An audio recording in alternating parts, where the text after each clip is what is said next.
Am I the a-hole for not telling my brother-in-law about the college account we have for his daughter?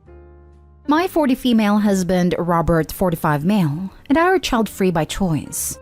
I'm an only child, but Robert has a brother, Samuel, and Samuel has a daughter, Shelby, who is 17 and a senior in high school. Shelby's mom and Samuel split up when Shelby was 3, and he's never been a very enthusiastic father and did not file for custody, but he gets visitation and pays court-ordered child support. Several years ago, Samuel told Robert that he wasn't saving anything for Shelby for college. He said Shelby's mom can pay for it out of the child support I sent her every month. When I heard this, I suggested that we start saving some money each year in an account for Shelby that we would give her when she was ready for college. We started putting money aside each year and we invested it well. So now the account is almost $35,000 in it. We didn't tell anyone about the account because we didn't know how much we would be able to save. And we didn't want Shelby to count on money that wouldn't be there. I have some chronic health problems and we thought we might end up needing the money we had saved for Shelby. But I'm doing better, so we are now comfortable giving it to her. A couple years ago, Samuel lost his job.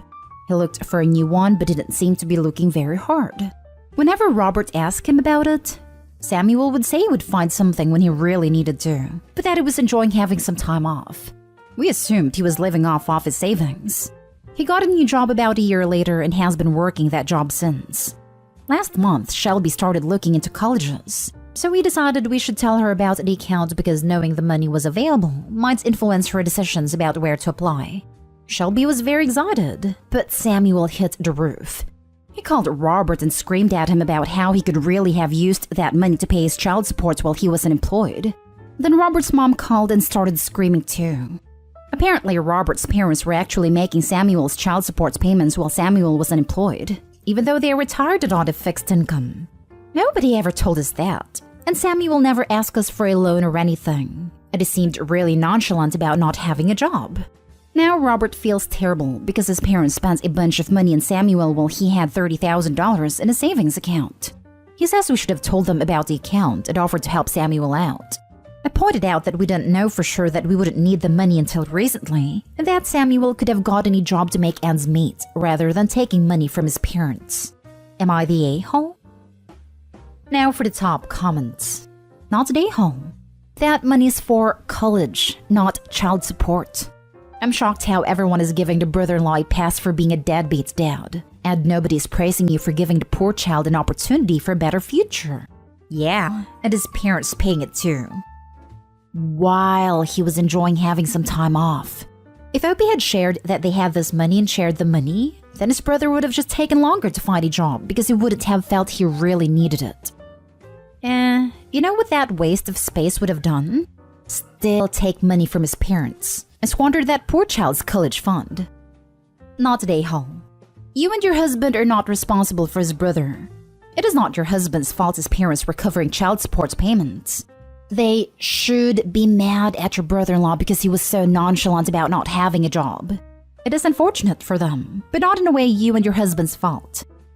No kidding. They attacked the responsible son at Opie who did a lovely thing for their granddaughter, instead of the deadbeat son who apparently was fine with his parents taking on his responsibilities. You wonder if mother-in-law/father-in-law enabled Samuel his whole life. This is messed up. Opie and husband sound like the responsible kind of people in this family. Glad Denise has them. Not today, Hall. Sounds like mother-in-law was enabling brother-in-law's lack of need to find a job. She does tend to enable him. I was really surprised when I heard they were making his child support payments. I could understand if Samuel really couldn't find a job, but there always seemed to be jobs available in his field, and he really didn't seem to be looking very hard. Next story. Am I the a-hole for no longer handing my son his allowance after I found out my husband's been taking it? My son, 10, recently started receiving allowance from me since his dad is unemployed, and also because my son likes to have his own money to spend on stuff he wants.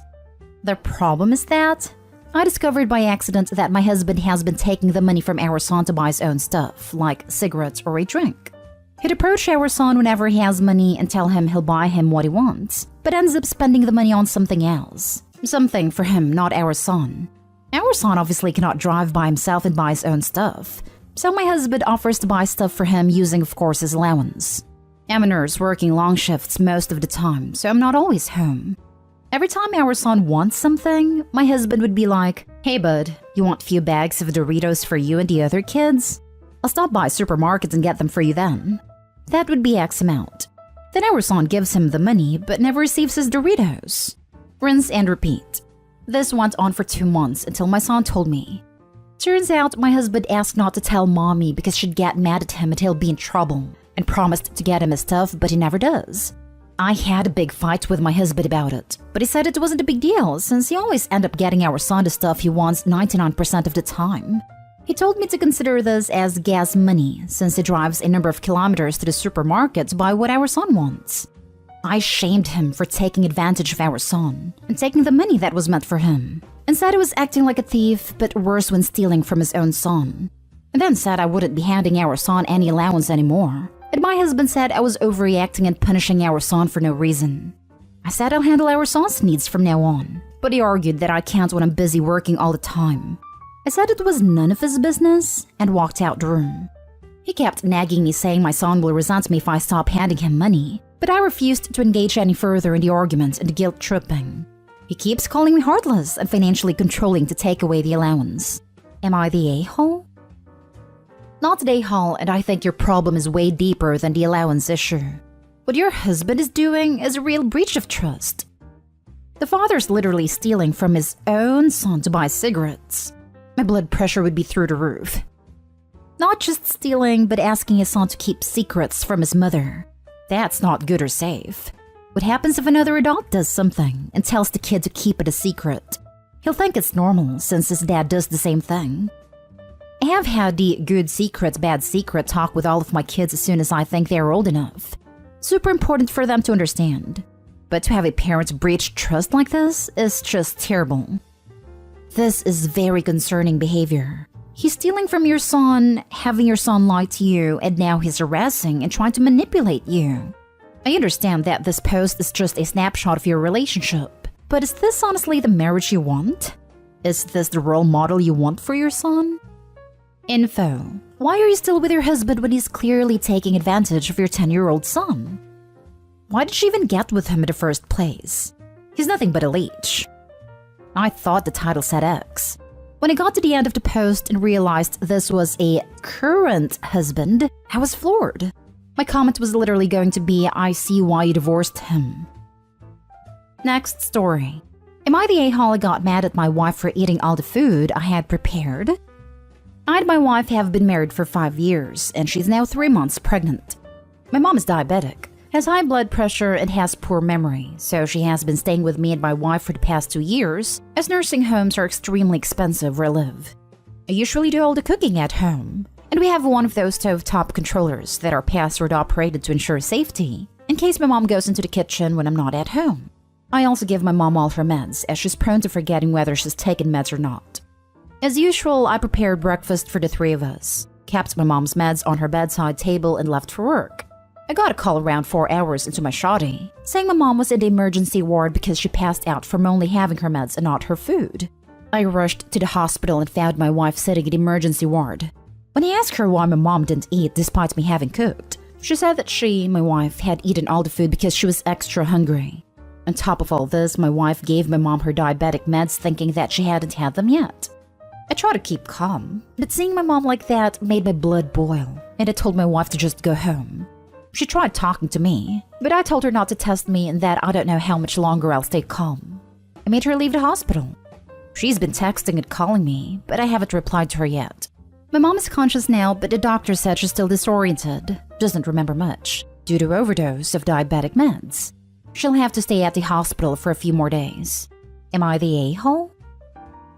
OMG, of course not the a-hole. Pregnant women do not develop a second stomach instead of a brain. She chose to not feed your mother knowing it could lead her to the ER, and gave her extra medicine without checking if you already gave her. What was she trying to do, honestly? Hungry? How starving do you have to be to choose to endanger someone? Side note, you need a pill distributor with different cases for each day, to be sure not to mess up. Oh wow, I have to look upon the pill distributor thing, for sure. Not the a-hole. Your wife could have seriously harmed your mom. At the very least, she could have called you to ask if she had been given her medications. However, she should have just assumed you had already given them to her because that's your responsibility. She also shouldn't have taken extra food without asking, as I know some medications require food for absorption. Actually, since this is medication to control blood sugar spike after meals, if you don't eat, blood sugar can get dangerously low due to the meds. Your wife also needs a lesson in diabetic management. She should have known not to give anti-hyperglycemics without checking. Not today, home. Your wife tried to kill your mom. She knew exactly what she was doing when she gave her those meds on an empty stomach. Pregnancy brain for me was putting my car keys in the fridge or briefly forgetting a simple math problem. Not eating everything when someone diabetic is in the house. My mom is diabetic and came to stay with us when I was in my 3rd trimester. Shockingly managed to mix up laundry detergent and fabric softener, but didn't eat all of the food. Pregnancy brain made my ex laugh because he'd find car keys in the most random of places. Now for the last story. Am I the a-hole for standing up for my daughter? Today we went trick-or-treating. My husband, my 2 daughters, 8 and 3, my stepkids, 11 and 8, his ex-wife, her husband. My husband started drinking before we left and continued to drink at every house that offered drinks. He wasn't super drunk at the end, but he was a step or 2 above tipsy. After, we went to eat with the kids. I drove and he sat in the back with the kids. We were tired, cold, and hungry. He was being obnoxious and messing with the kids. I couldn't see, but I just heard my 8-year-old, who is not his bio child but has called him dad since she was 4, telling him to stop, and she was getting upset. I told him to leave her alone. My daughter started crying and I snapped at him and told him to stop, and that the kids shouldn't be crying in order to get him to stop. We ate and all was good, but when we left, he started back up again. My daughter started crying and I yelled at him to stop acting like a freaking child. Respect your kids when they say stop. He said, I'm just having fun. He has a history of having fun at the expense of the kids. I said, you can't torment them and say you're just playing when you're the only one having fun. She doesn't like it, so stop. When we got home, he told my daughter that she needs to go to her room until she calms down. I told him she doesn't need to because she's not going to be punished for his behavior. He started on her, telling her all types of stuff about how she's a wimp, a crybaby, too sensitive, needs to toughen up, and that it's your mom's fault for cuddling you. She's raising a participation trophy brat.